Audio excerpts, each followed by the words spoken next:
शिवपुर गांव के बाहरी इलाके में कोमली नाम की एक भयंकर शैतान ने अपना डेरा जमाया हुआ था।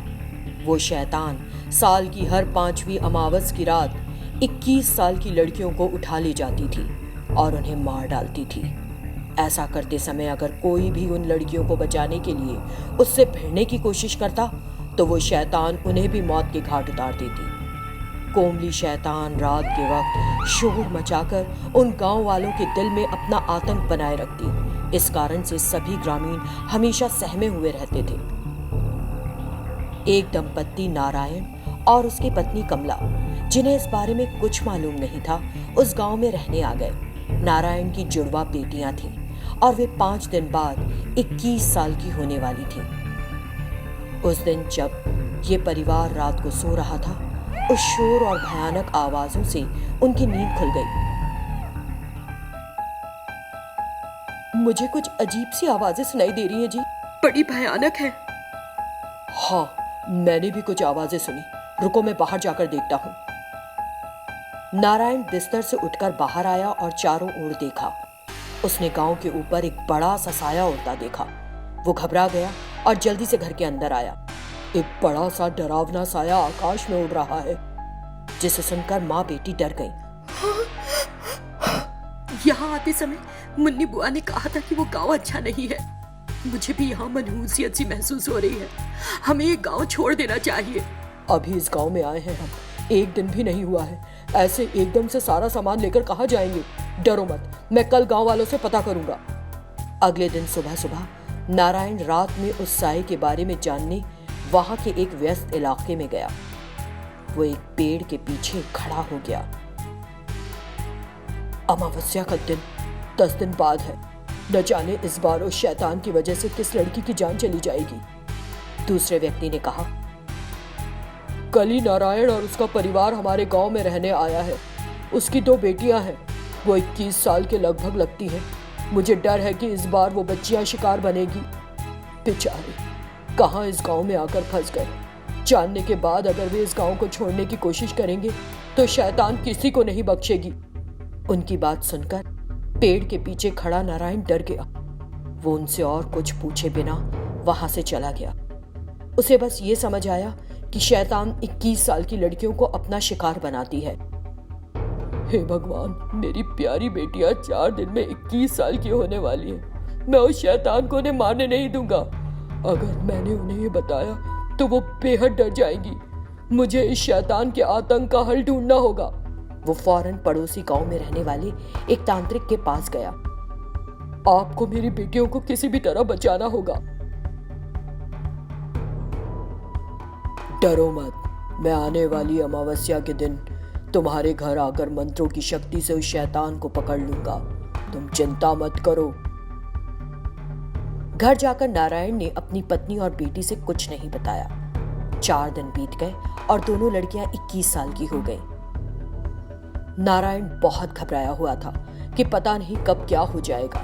अमावस्या की रात तांत्रिक नारायण के घर आया और शैतानों को वहां बुलाने के लिए मानव खोपड़ियों का ढेर लगाया। कमला और उसकी बेटियों को कुछ समझ नहीं आ रहा था। जब तांत्रिक ने मंत्रों का जाप किया तो वो शैतान जोर से चिल्लाती हुई आई। इस बीच फकीर ने अपनी मंत्र शक्ति का इस्तेमाल किया और उसे रोक दिया। भूख भूख। ये देखकर कमला और उसकी बेटियां कांप गईं। शैतान की चीखें सुनकर सभी गांव वाले नारायण के घर की ओर देखने लगे। उसके घर पर शैतान को देखकर वो सहम गए। तुम मासूम लड़कियों को क्यों मारती जा रही हो? मुझे बताओ, वरना मैं तुमको हमेशा के लिए कैद कर दूंगा। मेरा नाम कोमली है। मैं एक अनाथ थी। ये गांव भीषण सूखे का सामना कर रहा था। किसी ने बताया कि अगर वो एक 21 साल की लड़की की बलि दे तो इस आपदा से राहत मिल सकती है। ये जानकर कि मेरा कोई नहीं, इन ग्रामीणों ने अमावस्या की रात मुझे गांव के बाहरी इलाके में जबरदस्ती ले जाकर मेरी बलि दे दी। इस नाइंसाफी की वजह से मेरी आत्मा को मुक्ति नहीं मिली और मैं एक शैतान बन गई। इन मासूम बच्चियों की जान लेना गलत है। इनकी क्या गलती है? मैं इन ग्रामीणों से कहूंगा कि तुमसे माफी मांगे। फिर भी अगर तुम नहीं जाती हो तो मुझे तुम्हें कैद करना होगा। नहीं, उसकी जरूरत नहीं पड़ेगी। इनकी माफी को मैं इनका पश्चाताप मान लूंगी। तांत्रिक ने सभी ग्रामीणों को रात में बाहर बुलाया और उन सब ने शैतान से माफी मांगी। फिर कोमली शैतान ने उस गांव को छोड़ दिया। ये एक म्यूजियम है जहां प्राचीन चीजें संभाल कर रखी जाती हैं। निहारिका और गोपाल इन पर रिसर्च करने के लिए उस म्यूजियम में काम कर रहे थे। निहारिका एक बहुत ही समझदार और स्मार्ट लड़की थी। कुछ काम तो वो गोपाल से पहले खत्म कर लेती थी।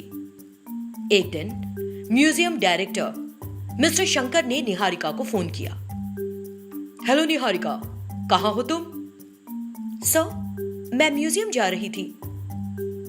ओके, मैं गोपाल को फोन लगा रहा था लेकिन वो फोन नहीं उठा रहा, इसीलिए तुम्हें कॉल किया। मुझे तुम दोनों को एक जरूरी बात बतानी है।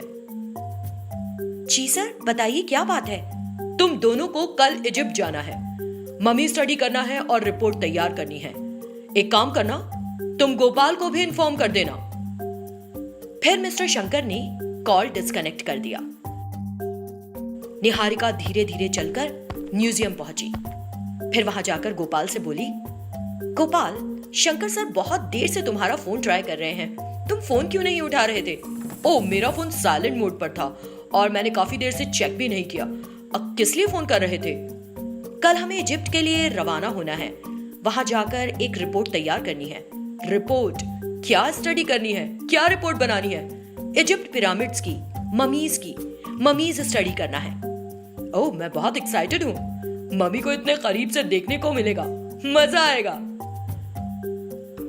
अगले दिन निहारिका और गोपाल इजिप्ट के लिए रवाना हो गए। दोनों पिरामिड्स देखना चाहते थे। उन्होंने उस जगह का पता किया और एक पिरामिड के अंदर गए। अंदर बहुत अंधेरा था। जब दोनों पिरामिड्स अंदर से देख रहे थे तो उन्हें एक कॉफिन दिखा।